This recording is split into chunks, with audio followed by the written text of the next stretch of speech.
just really tired. So I'm a mom. Do I have any moms in the room? A couple, yes, right in the front. This is pretty much for you.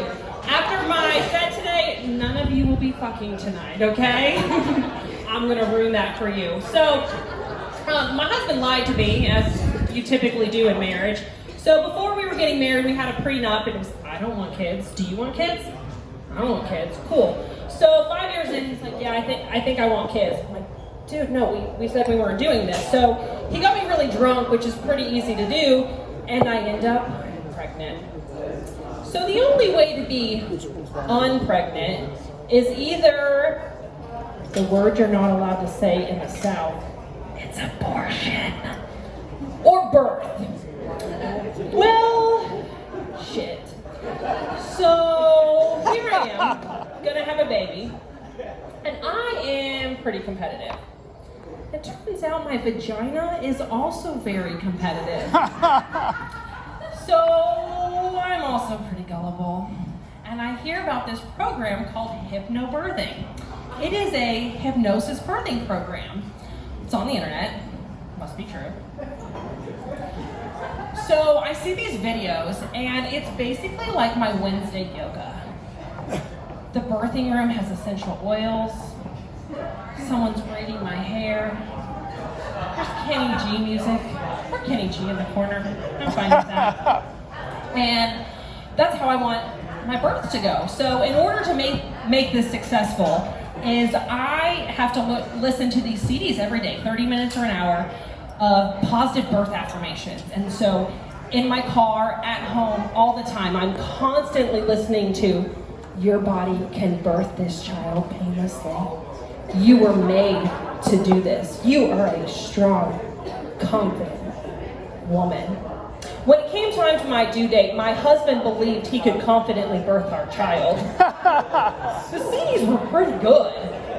I believed in it, but it was bullshit. Epidurals are a good choice. So, number one leading cause of death for pregnant women? Birth. Number two leading cause of death for pregnant women? Homicide. There's a bunch of people out there who get their kicks off of killing pregnant women. I think it's pretty lazy, 2 for 1. It's not even fair. Pregnant women can't run. They're easily lured in with a honey bun. Total bullshit. So I had a lot of fears in doing that. I Googled a lot of weird things. I'm betting the people in this room here have Googled a lot more random things. So a helpful tip for the night, if you haven't already established who is going to clear your browser history when you die. I've Googled some weird shit, but I know you in the room here are probably worse than me. So do that before you leave, make friends. So what was scarier to me though than the people who were gonna try and kill me, I mean I walk around going, I'm just fat, I'm just fat, I'm just fat. Were the crazy old people at the grocery store who would just see a pregnant woman and they'd be running as fast as they can with the hip pain just to touch my belly. So I really, the whole time I was pregnant, I was just trying not to get arrested for beating up an 80-year-old woman touching me. It's like going to the animal shelter and just petting the crates. You're not touching the baby, that's just my belly. So there are some positive things to being pregnant. The first was, you can't fire me. I was the worst employee ever. My ankles are too swollen to go to that meeting. My belly's too big to type. The last month of my pregnancy, they were like, just work from home. If your email doesn't work, just stop. Awesome. The next great thing about being pregnant is you can't have sex. If you thought you could, you can't. Don't tell my husband. I told him it would make our child mentally ill. It was awesome. So I'm a big fan of lying, and I am a liar. So I'm proud of some of the lies that I've told my child. The first one, I don't even really intend to make it a lie. It's just what comes to me. I believe in positive parenting. I'm still gullible about all this shit. But I try and positive parent. So when my child's doing something really dumb, like licking ice cream off their shoe, She's like, you are so smart. But another smart thing that I've done is I always like to play hide and go seek because in every closet in my house I've hidden a cell phone charger and some snacks. I'm just scrolling Instagram. I'm not in here. You can't find me. I also like her to think that I can see her all the time. So in this day and age, I mean, I've got a camera at my front door and all my rooms. I just really sit at work and watch my house. Keep her clean my house because I don't clean my house either. But I want my child to think that I can always see her. So I'm always like playing with what she's doing and what she's done throughout the day. Because if she takes after me when she's 16 in the backseat of a car, she's going to need some sort of conscience, and I didn't have one. So I want her to do that. But I also tell her that I want her to be happy and healthy. I mean, I do, but really that's a lie because I also need her to be rich.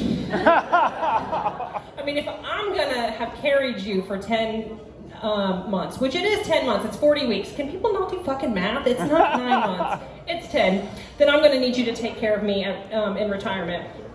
So I'm gonna help you guys out on what to say to new moms and what not to say to new moms. So first is don't ask if they're sleeping. You don't give a damn. You just want to enjoy all the sleep that you're having and kind of just rub it into them. So unless you're willing to go over at 4 a.m., don't ask how they're sleeping.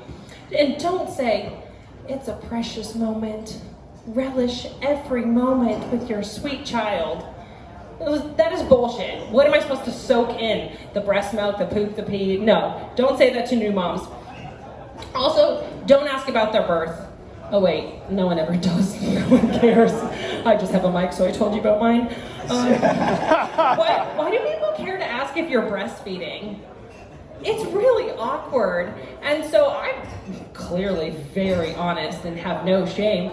So I just told him, like, my daughter wasn't into it. So I had a bunch of liquid gold. And I don't want to waste it. I'm really cheap, so I work for a nonprofit. So my husband puts it in his coffee. Oh. If you're gonna ask, I'm gonna tell you.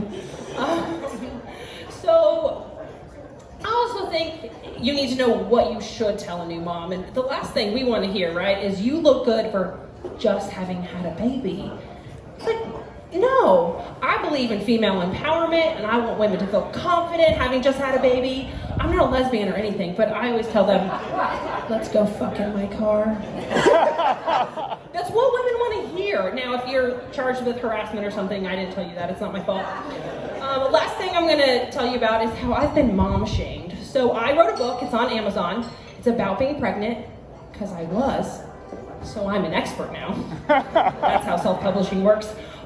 So I got some shamers on my Instagram hating on me, and I was like, I have arrived. These are people I don't know. This is awesome. People were a little freaked out that I was so excited about this, but the first thing that they said is that it is digital kidnapping, putting photos of your child out on Instagram. People will use their photos and they'll steal them. I'm like, yes, you should use them. I might need the royalties on those because, again, I'm not good with money, but she's real cute. You can use it for sure. But then also that me putting photos of her will hurt her future career. Like, I posted a photo of her like covered in spaghetti. I'm like, turn on the news. She can still be president. This is ridiculous. And lastly, I was shamed for posting photos because I didn't have permission to post them. What? She's 3 years old. I didn't give her permission for me to have stitches in my vagina. So now that none of you are going to have sex tonight, because I've only talked about pregnancy and birth, you're welcome. And I'll be at the bar because my stitches still hurt. So have a good night.